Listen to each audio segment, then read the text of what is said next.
आप देख रहे हैं उत्तराखंड से जुड़ी आज की बड़ी खबरें।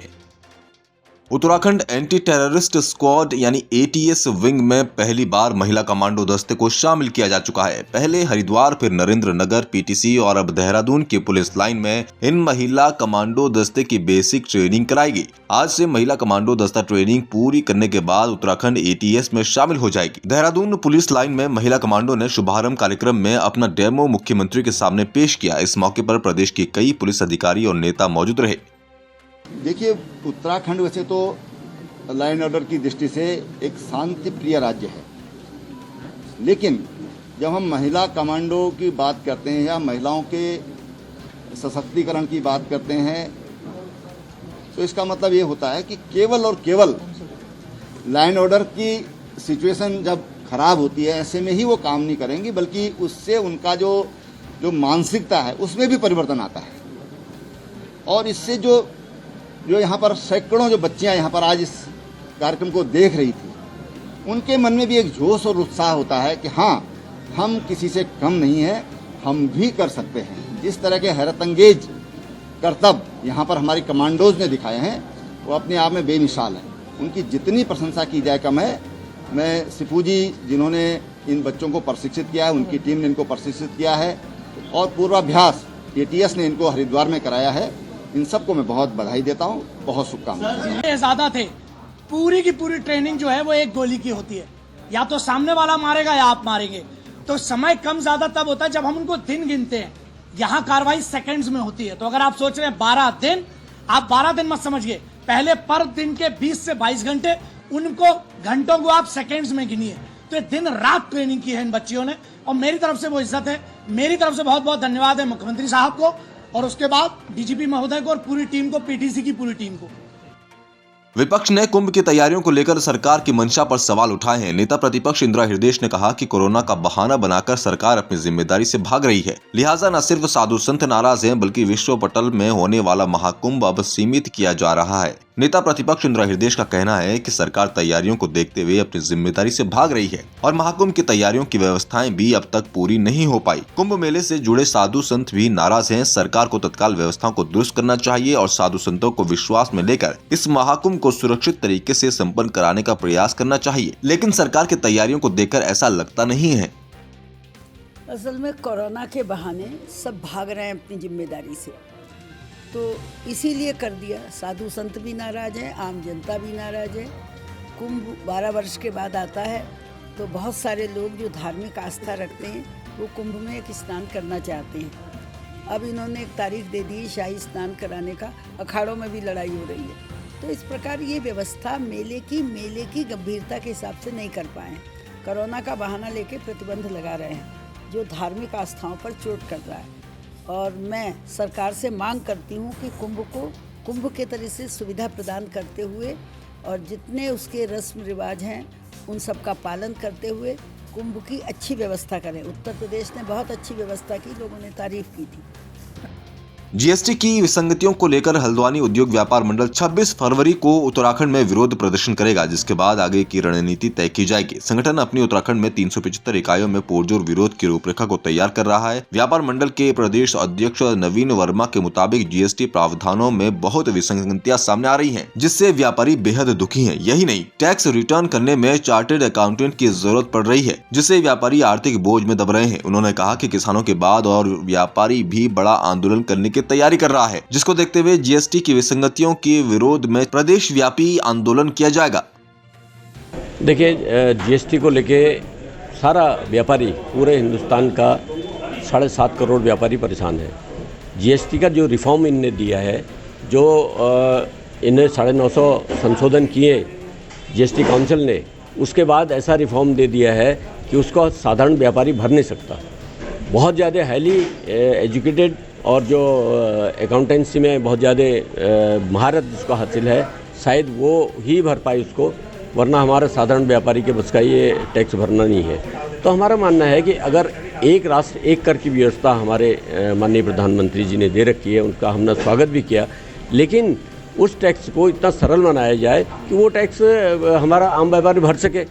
भाई हमारे व्यापारी को 50,000 रुपये या 1 लाख रुपये खर्च करके चार्टर्ड अकाउंटेंट या टैक्स एडवाइज़र क्यों रखना पड़े। चंपावत जिले में लगे इंडो नेपाल बॉर्डर पर सुरक्षा के मद्देनजर 2 नई पुलिस चौकियां खुलने जा रही हैं। चंपावत एसपी लोकेश्वर सिंह के मुताबिक सामरिक दृष्टि से महत्वपूर्ण टनकपुर जौलजीबी मार्ग में चूका क्षेत्र और पंचेश्वर घाट पर पुलिस चौकियों का निर्माण होना है, जिसको लेकर शासन को प्रस्ताव भेजा जा चुका है, जिसे शासन ने मंजूरी दे दी। जल्द ही जिले के सीमांत की दोनों पुलिस चौकियाँ अस्तित्व में आ जाएंगी। जनपद चंपावत में भारत नेपाल सीमा पर जो टनकपुर जौलजीबी मार्ग है, उस मार्ग पर 2 चौकियाँ जो है प्रस्तावित की गई हैं। ये 2 चौकियाँ पंचेश्वर घाट और चूका में प्रस्तावित की गई हैं। इनका शासन से जैसे ही स्वीकृति प्रदान होगी, लैंड ट्रांसफ़र की जाएगी और उसके बाद जो है इसका निर्माण कार्य भी प्रारंभ होगा। कालाडूंगी तहसील के बैलपड़ाव ग्राम सभा में रामनगर हल्द्वानी स्टेट हाईवे पर बड़ी दुर्घटना होने से टल गई। देर शाम रामनगर से कालाडूंगी की ओर जा रहा कैंटर संख्या UK04CA0477 सड़क किनारे बनी दुकानों से तेज रफ्तार से जा टकराया। रामनगर हल्द्वानी स्टेट हाईवे पर वाहनों की आवाजाही लगातार बनी रहती है, लेकिन जिस समय यह हादसा हुआ उस समय सड़क पर अन्य वाहन नहीं चल रहे थे, जिस कारण बड़ा हादसा होते टल गया। पूर्व राज्य मंत्री और कांग्रेस प्रदेश उपाध्यक्ष धीरेन्द्र प्रताप ने कहा कि उत्तराखंड सरकार राज्य आंदोलनकारी विरोधी है। उन्होंने कहा कि राज्य आंदोलनकारियों को अपमानित किया जा रहा है। राज्य में बेरोजगारी भ्रष्टाचारी चरम पर है। धीरेन्द्र प्रताप ने कहा कि प्रदेश के मुख्यमंत्री की छवि पूरे देश में सबसे खराब बताई गई है। भाजपा को तुरंत मुख्यमंत्री को बदल देना चाहिए। उन्होंने पौड़ी पहुंचकर चिन्हित राज्य आंदोलनकारियों के धरना प्रदर्शन को समर्थन दिया। हालांकि इस दौरान उन्होंने कहा कि जो वास्तविक रूप से राज्य आंदोलन में हिस्सा ले रहे हैं उन्हें चिन्हित किया जाना चाहिए। फर्जी तरीके से चिन्हीकरण की मांग करने वाले आंदोलनकारियों के पक्ष में वो स्वयं भी नहीं है। लोगों में गया था और उसमें बहुत सारी ऐसी मातृशक्ति मैंने देखी जो 80-80, 90-90 वर्ष की है। मैं समझता हूँ कि उन बेजुबान लोगों को जुबान देने के लिए मैं आया हूँ। उसमें कुछ लोगों पे आरोप है कि वो शायद आंदोलन में नहीं थे। मैं उनके साथ नहीं हूँ। कईयों की आयु पे लोगों ने प्रश्न उठाए। अगर वो ऐसे अभिमन्यु पैदा हुए हैं तो ये इतिहास में हो सकते हैं, वर्तमान में मैं समझता हूँ नहीं हो सकते। तो मैं जब मंत्री भी था तब भी मेरे पास बहुत सारी मातृशक्ति आती थी जो बच्चों के गोद में फ़ोटो लेकर आती थी, ये बच्चे जाते थे। तो हमने कहा था कि इस तरह से उनका चयन होना बड़ा मुश्किल है। ये आप ही के योगदान को माना जाएगा, बच्चे के योगदान को नहीं माना जाएगा। मैं समझता हूँ सरकारों की यही नीति रहने वाली है। मैं 5 बार इस विभाग का मंत्री रहा हूँ। हमारी कलम से एक भी गलत व्यक्ति को कभी नहीं चुना गया। तो मेरी अब भी सरकार से दरियाफ्त है कि वो आंदोलनकारियों की बात सुने। जाँच करने के बहुत सारे हमने रास्ते बनाए थे। मैंने 3 अधिकारियों को इसका इंचार्ज बनाया था तिवारी जी की राय से, जिसमें डिस्ट्रिक्ट कलेक्ट्रेट में कलेक्टर, हमारे एसएसपी और सीएमओ हुआ करते थे। तो अब दुर्भाग्य है कि इतना शासन तंत्र एक राजस्व का अधिकारी है, एक पुलिस का अधिकारी है। क्योंकि घायल आंदोलनकारियों के लिए मैंने 1 सप्ताह में जो गए थे उनके लिए नौकरी और पेंशन कहा था, और इसी तरह से जो जेल गए थे उनके लिए तो जेल के सर्टिफिकेट पुलिस ही कलेक्ट कर सकती थी। तो बड़ा एक सख्त शिकंजा हमने बनाया था। तो मेरा ये कहना कि सरकार उसको यूज करे। और मैंने 10 लोगों की कमेटी हर जगह बनाई थी। अब उसके अंदर कई जगह कमेटी के लोगों ने शरारत करी या फर्जी कहीं पर कुछ किया, उसकी जांच होनी चाहिए। और अगर उसके अंदर कोई दोषी पाए जाते तो उन्हें जेल भेजा जाना चाहिए। मैं अब पोस्ट ऑफिस से आपके पार्सल की डिलीवरी में कोई लेट लतीफी नहीं होगी, क्योंकि भारतीय डाकघर ने अब मॉडल डिलीवरी सेंटर की शुरुआत की। इसके लिए छोटे वाहनों की भी व्यवस्था की गई है। हल्द्वानी मुख्य डाकघर के पोस्ट मास्टर चंद्रशेखर परगाई ने बताया कि पार्सल का कारोबार बढ़ता जा रहा है। लोग ऑनलाइन सामान की डिलीवरी भी करते हैं, लिहाजा डाकघर भी अपनी आमदनी बढ़ाने के लिए डोर टू डोर वितरण प्रणाली मजबूत करते हुए पार्सल वितरण सेवा पूरे दिन उपलब्ध करा रहा है। को लेकर बनाई गई है। जी हाँ, भारत सरकार ने भारतीय डाक विभाग को एक नोडल डिलीवरी सेंटर बनाने के आदेश दिए थे। उसके तहत हल्द्वानी में भी नोडल डिलीवरी सेंटर हमारा काम कर रहा है, जो केवल पार्सल के डिलीवरी के लिए स्पेशल अरेंजमेंट्स देता है। और आपका पार्सल आ जाता है तो हम उसको मैकेनाइज्ड वे में अपनी गाड़ियों के द्वारा आज ही के दिन में कस्टमर उसके एड्रेस ही तक बंटवाने का काम सुनिश्चित कर रहे हैं। उसके लिए हमारी डाक पार्सल आते ही उसका प्राप्त करना, उसकी छटाई, उसका रखरखाव और उसकी ट्रैकिंग, ट्रेसिंग और उसकी सेफ्टी के लिए सीसीटीवी कैमरा आदि सब व्यवस्थाएं हमारे यहाँ अलग से एक भवन का निर्माण करा करके बनाई गई हैं। आप उसका अवलोकन कर सकते हैं, उसका अलग से भवन है। और ताकि उस पार्सल की हैंडलिंग में कोई दिक्कत ना हो और पार्सल बिजनेस हमारा बढ़े, मेन उद्देश्य भारत सरकार का पार्सल के व्यवसाय को काफ़ी हद तक बढ़ाने का है। तो उसके लिए सहूलियत और सुविधाएं होंगी, कस्टमर के लिए उपयोगी होगा, तभी वो आगे बढ़ेगा। इस क्षेत्र में हम निरंतर कार्य कर रहे हैं।